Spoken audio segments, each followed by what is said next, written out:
qual foi a maldição de Medusa? Interessante que será que um devoto ele pode ser ao mesmo tempo abençoado e depois amaldiçoado?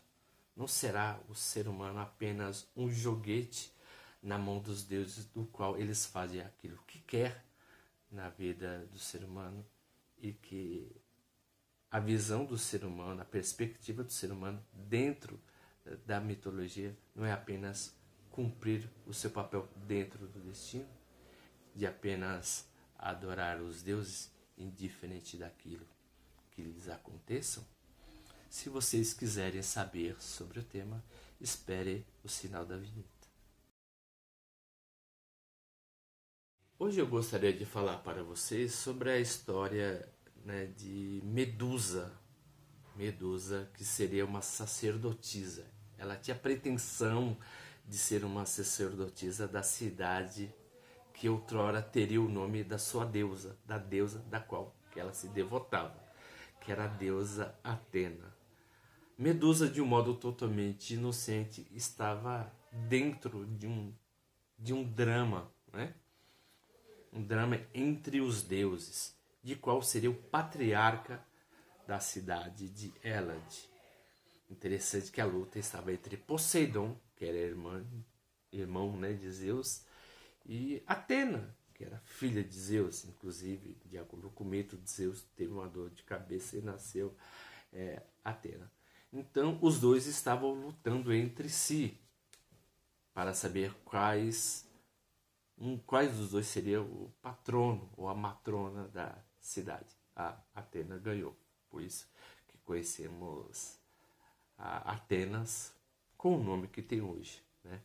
Mais interessante que Górgona era uma sacerdotisa da deusa Atena. Pretendia ser. Era uma mulher estritamente bela, estritamente devota. Interessante que nessa briga entre os dois, tiveram raiva do outro, os dois tiveram uma rixa entre si. Quais seria o preferido de Zeus? Interessante que Poseidon, com raiva de Atena, na verdade, ele não descontou a sua ira na Atena. Ele descontou a sua ira em uma serva de Atena, que era a Medusa. Interessante que certa feita, a Medusa indo se banhar, Poseidon viu ela, a desejou, interessante que tentou a violentar. E Medusa correu e foi se refugiar no templo de Atena, da sua deusa. Interessante que dentro dessa época, dentro desse período, a Atena ficou com raiva de Medusa. O porquê? Porque Medusa era uma pessoa extremamente bela, extremamente linda. Os homens, quando iam no culto, na verdade não iam, vamos dizer assim, adorar e glorificar a deusa Medusa, a deusa Atena. Na verdade, eles ficavam pasmos com a beleza de Medusa. E isso provocou uma grande inveja na deusa Atena. Interessante que Atena, vendo, que a sua adepta preferida, de acordo com a própria Medusa, ela achava que era a adepta preferida de Atena, porque ela prestava louvores a Atena. Atena, vendo ela correndo, fugindo das seduções de Deus Poseidon, ela se refugia no templo. E ela entrando no templo, o que acontece? Poseidon, ele, vamos dizer assim, a violenta. Interessante que após violentar, ela começa a chorar e começa a clamar a intervenção de Atena. E quando Atena aparece, a Atena diz que foi culpa dela ser violentada. Por quê? Porque as pessoas não iam para o templo adorar a Atena, e sim adorar a Medusa. Alguns diziam que a beleza dela superava a beleza de Atena. E Atena, com inveja, e Atena enciumada, a amaldiçoou. Nesse exato momento, seus belos cabelos se transformaram em serpentes. Sua pele, que era macia e sedosa, se transformou uma imagem totalmente desfigurada. Seus olhos, que eram encantadores, começaram a produzir um certo medo. E Medusa, vendo, né, o que acontecera a ela, mediante o desprezo de Atena, e sendo violada, né, por Poseidon, ela pega e ela sai chorando, correndo. Ficou totalmente triste, totalmente melancólica. E ela, por exemplo, começou a se refugiar, começou a fugir das pessoas, porque ela começou a perceber que cada pessoa que olhava para ela se transformava em estátuas. Então ela resolveu fugir das pessoas, viver isolada, viver totalmente isolada. A partir desse princípio, né, foi desafiada a vários guerreiros a matá-la e trazer a sua cabeça. Então, vários guerreiros, quando ia guerrear com a Medusa, sempre morriam, porque ao contemplar, né, já virava uma estátua. E com isso eles morriam. Até que certa feita aparece Perseu. Perseu, ele é filho de Zeus. É interessante que quando ele é chamado a derrotar a Medusa, ele faz uma estratégia muito inteligente. Ele pega um escudo que foi dado, né, por alguns dos deuses, né? Por exemplo, a espada é dada pelo deus Ares, né? O escudo é dado pela deusa Atena, e as sandálias, né, que ele dava certa velocidade, foi dada pelo deus Mercúrio. Interessante que ele, entrando no templo, foi batalhar com Medusa. E ele fez uma estratégia muito interessante. Ele pegou o escudo e espelhou a imagem da própria Medusa no escudo. E ele olhava a imagem da Medusa dentro do escudo, não olhava diretamente. E isso lhe deu uma maneira muito mais fácil de matá-la, com um golpe estritamente fatal. Cortou a sua cabeça. E assim, Medusa tem um triste fim, né? Ela foi violada por Poseidon, desprezada por Atena e morta por um dos descendentes de Zeus. E qual é a lição que podemos tirar isso? Os gregos tiravam lições trágicas, não só mediante o teatro, mas também mediante, né, a mitologia. O que podemos saber que o final do ser humano em si sempre é trágico. Inclusive a palavra trágico vem do grego tragos, que é o canto do bode. Ou seja, por mais que o homem faça algo, por mais que o homem adora aos deuses, o seu final será sempre triste, será sempre totalmente melancólico, né? E totalmente desprovido de um certo sentido, não no termo atual, né? O que poderemos aprender com isso? Na relação de Medusa com os deuses, o fato de você adorar aos deuses não impede que você seja amaldiçoado pelos mesmos deuses.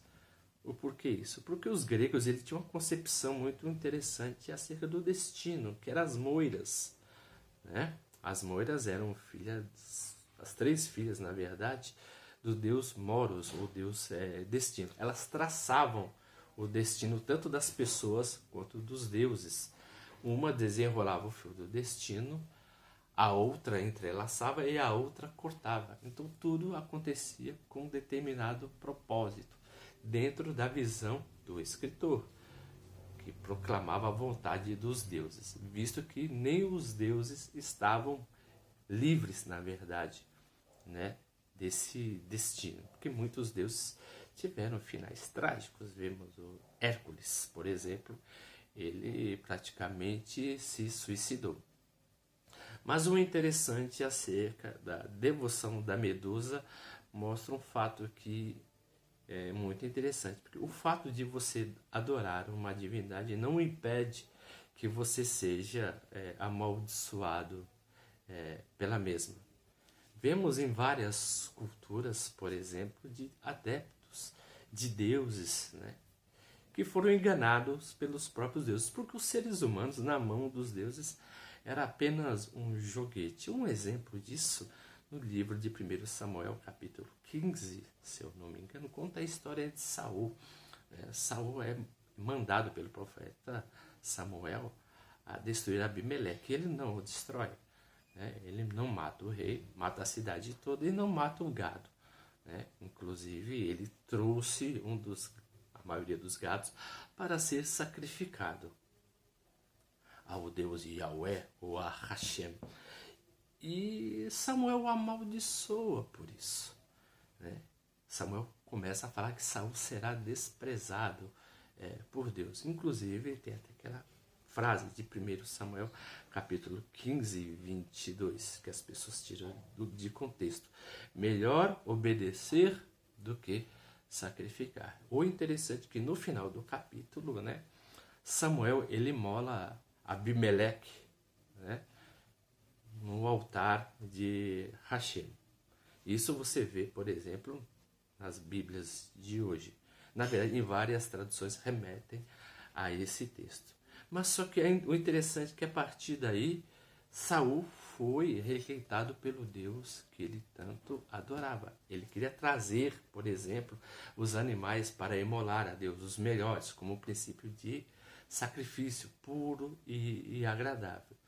E o que podemos aprender de um modo totalmente comparativo acerca disso? Que o homem é apenas um joguete na mão dos deuses. Os deuses delimitam, na verdade, o destino do ser humano. Por exemplo, na cultura grega, eram as moiras, que teciam o destino dos homens em relação dos deuses, do qual o seu final é totalmente trágico. Na cultura hebreia, porque o judaísmo ele nasce no período intertestamentário, tá?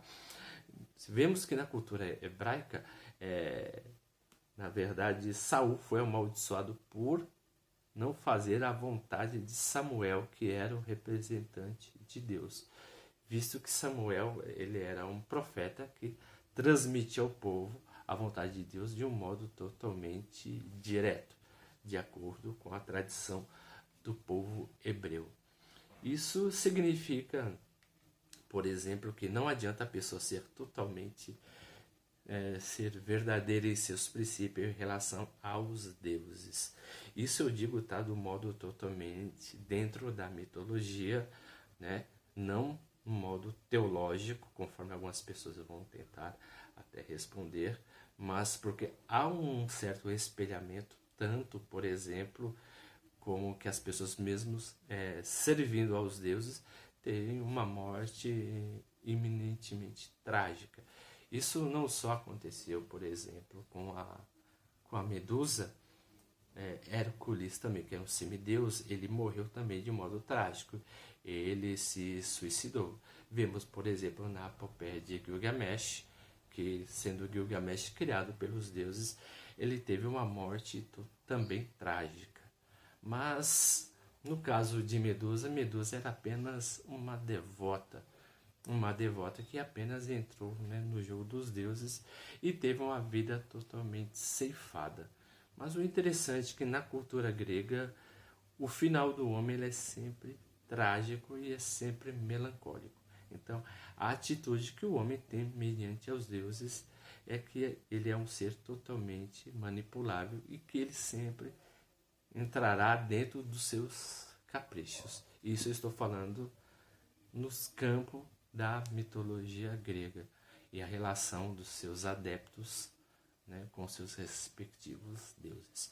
Se vocês gostaram do tema que eu estou abordando, por gentileza, dê um like no nosso canal, acesse o joinha e acesse os comentários. E como sempre, eu agradeço o carinho e a atenção de todos e até a próxima.